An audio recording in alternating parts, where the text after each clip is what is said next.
महर्षि दयानंद सरस्वती जी ने सत्यार्थ प्रकाश की रचना की है और इस अमर ग्रंथ सत्यार्थ प्रकाश के नवम समुल्लास का हम सभी स्वाध्याय कर रहे हैं। इस नौवें समुल्लास में विषय चल रहा था, प्रश्नकर्ता कहता है कि शरीर के बिना सांसारिक सुख नहीं भोगे जा सकते और वैसे मुक्ति में भी बिना शरीर आनंद कैसे भोग सकेगा।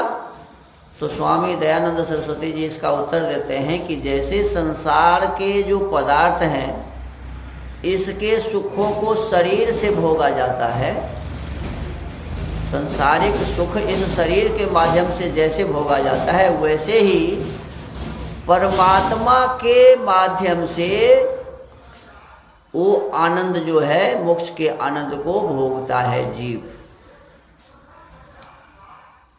कहते हैं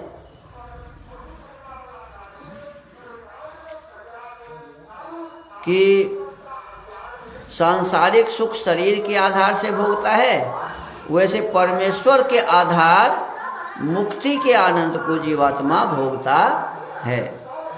वह मुक्त जीव अनंत व्यापक ब्रह्म में स्वच्छंद घूमता, अनंत ब्रह्म में जहाँ भी इच्छा चाहता है स्वच्छंद होकर के घूमता, स्वतंत्रता पूर्वक शुद्ध ज्ञान से सब सृष्टि को देखता है, अन्य मुक्तों के साथ मिलता है और उनसे पहले जो भी मुक्त हुए हैं लोग उनसे मिलते भी हैं, मिलता है। श्रेष्ठ विद्या को क्रम से देखता हुआ सब लोक लोकांतरों में, अर्थात जितने ये लोक दिखते हैं और नहीं दिखते उन सब में घूमता है।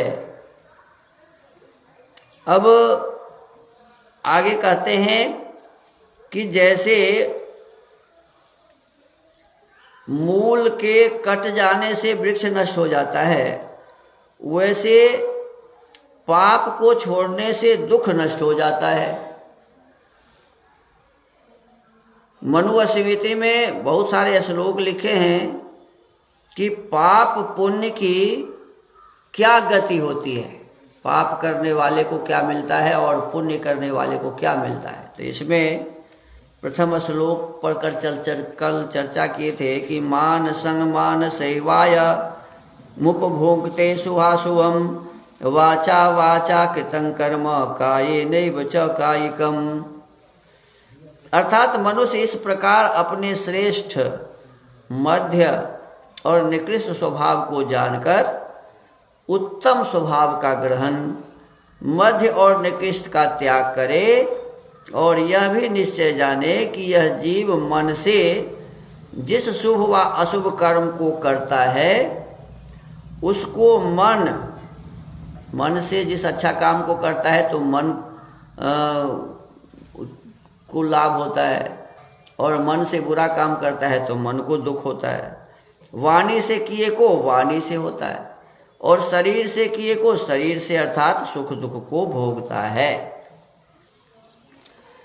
अब आगे कहते हैं शरीर जेहि कर्म दोषैर्या, शरीर जेहि कर्म दोषैर्याति स्थावरतां नरः वाचिकैहि पक्षि मृगतां मानसैरन्त्यजातितां। जो नर शरीर से चोरी करता है, पर स्त्री गमन करता है, श्रेष्ठों को मारने का काम करता है, तो ऐसे श्रेष्ठों को मारने आदि दुष्ट कर्म करता है, उसको वृक्ष आदि स्थावर का जन्म मिलता है। चोरी करने वाला, पर स्त्री के साथ गमन करने वाला माने दूसरे महिलाओं के साथ, पत्नी को छोड़ के दूसरों के साथ, या कोई स्त्री अपने पति को छोड़कर दूसरे पति के साथ, पुरुष के साथ जो गमन करता है, तो ऐसे को जो श्रेष्ठ जन को मारने का काम करता है, दुख कष्ट पहुंचाने का काम करता है, तो ऐसे लोगों को वृक्ष आदि स्थावर प्राणी में जन्म मिलता है। वाणी से देखकर माने ये शरीर का दोष हुआ, फिर वाणी से यदि दोष करता है तो वाणी से किए पाप कर्मों से पक्षी और मृगादि, माने वाणी से जो दोष करता है उसको पक्षी में जन्म मिलता है, मृग आदि में। तथा मन से यदि कोई गलती करता है तो मन से किए दुष्कर्मों से चांडाल आदि का शरीर मिलता है। फिर कहते हैं यो यदैषां गुणो देहि साकल्ये नातिरिच्यते स तदा तद्गुण प्रायं तं करोति शरीरिणम्। जो गुण इन जीवों के देह में अधिकता से बढ़ता है वह गुण उस जीव को अपने सदृश कर देता है। सत्वं ज्ञानं तमो ज्ञानं राग द्वेषौ रजः स्मितम् एतद् व्याप्ति मदे तेषां सर्वभूताश्रितं वपुः।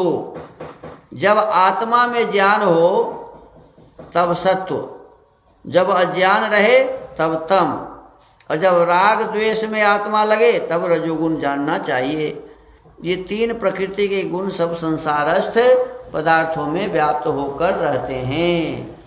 कहते हैं संसार के जितने भी पदार्थ हैं उन सब में सतोगुण, रजोगुण और तमोगुण, ये तीनों गुण रहते हैं।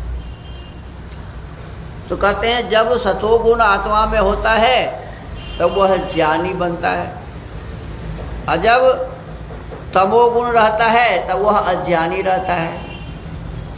और जब राग और द्वेष मन में रहता है तो समझ लीजिए कि ये रजोगुण उभरा हुआ है। ये तीन गुण प्रत्येक मनुष्य में, प्रत्येक जीव में, प्रत्येक पदार्थ में, संसार में जितने भी पदार्थ हैं सब में ये तीनों गुण होते हैं। किसी में सतोगुण ज़्यादा होता है, किसी में रजोगुण ज़्यादा होता है, किसी में तमोगुण ज़्यादा होता है।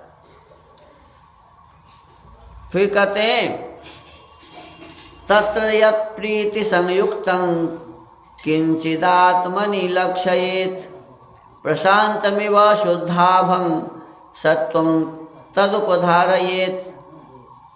उसका विवेक इस प्रकार करना चाहिए कि जब आत्मा में प्रसन्नता, मन प्रसन्न प्रशांत के सदृश शुद्ध भान युक्त वर्ते तब समझना कि सत्वगुण प्रधान और रजोगुण तथा तमोगुण अप्रधान है।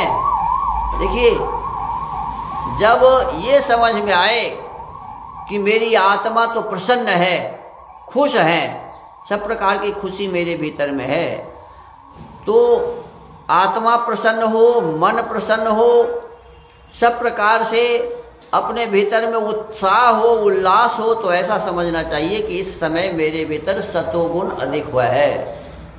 ये सतोगुण ज़्यादा होने का लक्षण है। सत्वगुण प्रधान और रजोगुण दबा हुआ है, तमोगुण दबा हुआ है, ऐसा समझना चाहिए। और प्रधान यत्तु दुख समायुक्तम अप्रीतिकरमात्मनः तद्रजो प्रतिघं विद्यात् सत्संहारि देहिनाम। जब आत्मा और मन दुख संयुक्त, प्रसन्नता रहित विषय में इधर उधर आगमन में लगे तब समझना कि रजोगुण प्रधान, सत्वगुण और तमोगुण अप्रधान है। अब जब ऐसा हो कि दुख संयुक्त हमारा मन है, मन में दुख हो रहा है, परेशानी हो रही है, आत्मा और मन में दुख है, परेशानी है, प्रसन्नता नहीं है, इधर उधर मन भटक रहा है, कभी इधर जाता कभी उधर जाता, तो ऐसे परिस्थिति में समझना चाहिए कि इस समय मेरे भीतर रजोगुण बढ़ गया है। सतोगुण में प्रसन्नता होती है, रजोगुण में दुख होता है, परेशानी होती है, और रजोगुण तो बढ़ा हुआ है और सतोगुण तमोगुण अभी कम है, ऐसा समझना। फिर कहते हैं यत्तुष्यान् मोह संयुक्त व्यक्तं विषयात्मकं अप्रतर्क्यम अविज्ञेयं तमस्तद उपधारयेत्। कहते हैं जब मोह अर्थात सांसारिक पदार्थों में फंसा हुआ आत्मा और मन हो, जब आत्मा और मन में कुछ विवेक न रहे, विषयों में आसक्त, तर्क वितर्क रहित, जानने के योग्य न हो, तब निश्चय समझना चाहिए कि इस समय मुझ में तमोगुण प्रधान और सत्वगुण तथा रजोगुण अप्रधान है। अब देखिए बहुत सारे ऐसे लोग होते हैं, किसी का मन किसी चीज के खाने में हमेशा लगा रहता है, ये चीज मिल जाता वो चीज मिल जाता। किसी का मन किसी रूप को देखने में लगा रहता है, किसी का मन किसी चीज को छूने में लगा रहता है, किसी का मन किसी सूंघने में लगा रहता है, गंध को सूंघने में लगा रहता है। तो इस प्रकार से यदि किसी विषय वस्तु में हम फंसे हुए हैं तो इसका नाम मोह है। कोई पति में, कोई पत्नी में, कोई माता में, कोई पिता में, कोई बच्चे में, कोई धन धान्य में, कई आदमी अनेक प्रकार के भोजन छाजन में इस प्रकार से फंसे रहते हैं।